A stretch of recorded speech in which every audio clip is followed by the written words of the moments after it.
This goes back to a fundamental problem with the West. We are so self-obsessed. We are so pathetic in terms of what we believe our role on earth is. We can't even unify around what our chief philosophy is. We can't even unify around the idea that the United States has a history that is worth revering.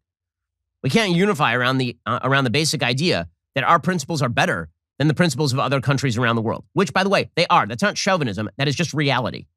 But we can't unify around that. Instead, what we're mostly focused on is, can the government cut us more checks? Because we have not prepared ourselves in any way for a global conflict of any size or scale. We have not prepared ourselves for an unfriendly world. We have been the stupid, fat, happy kid walking around the playground with pockets full of candy, chomping and hoping that the bully is not going to knock us down and take our candy. That's just a reality, according to Ben Shapiro. Because in order for that to be a reality, you have to ignore so much of reality. You have to look at slavery as just kind of an old-time Southern thing that people did. You have to look at all the theft of land, all the things that happened for us to establish the power that we have, all the things that the CIA has done around the world, it continues to do, all the things that we do with our military. You have to completely ignore that and somehow justify it. So how does that make our morals and our principles better when at the end of the day, a government and a nation's goal, just like a corporation's goal is to make profit, its inherent goal is to expand and to be prosperous. And what does that cause? Competition. And what does competition cause on the world stage? War. So Ben, how are we better? How are we more moral? How is our history worth revering, but also worth ignoring all the evils in our history? And then he goes on to say that if you really saw the world as a rough and tumble place, you wouldn't explode the debt and the deficit as high as it is. You wouldn't restructure the military around woke values, and you wouldn't worry about putting masks on toddlers.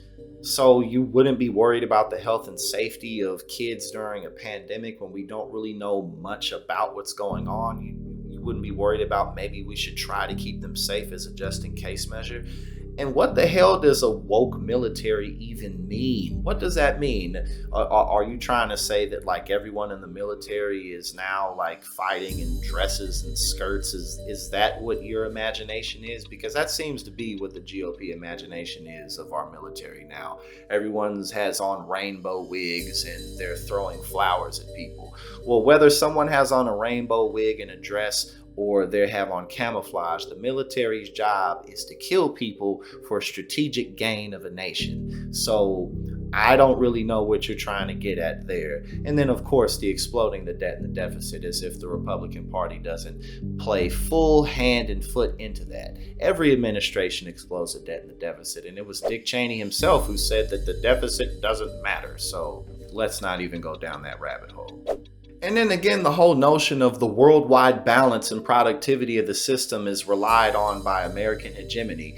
And if that is threatened, then everything goes into chaos. Because your safety and your security and your prosperity are reliant on a global system. And that global system is maintained by American hegemony. And when that hegemony goes away, the system is not going to maintain. Things will get worse in your life. What does that mean? What if other countries, as they have been doing, as their workforces improve, as their technology improves, as they start to come up in the world, as their competition and competitive value starts to increase, how are we supposed to maintain American hegemony naturally? You can't. Eventually, you're going to have to shove other people down, which is what we do, which is what every superpower throughout history has done. So again, it's like, we have a history worth revering and we're so great and our morals and our principles are so good, but we have to be on top. And as long as we're on top, everything's so great. But who is it so great for? What about the things that we've done around the world with our military that result in hundreds of thousands of people dying? People's ways of life being completely displaced just so that we can maintain the petrodollar, things like that. What does that do to speak of our principles and our values? Because at the end of the day, no nation stays on top forever. It's impossible. Change is inevitable. So, your whole philosophy on how the world should work is just a fantasy, and that fantasy is crumbling before our eyes more and more on a daily basis.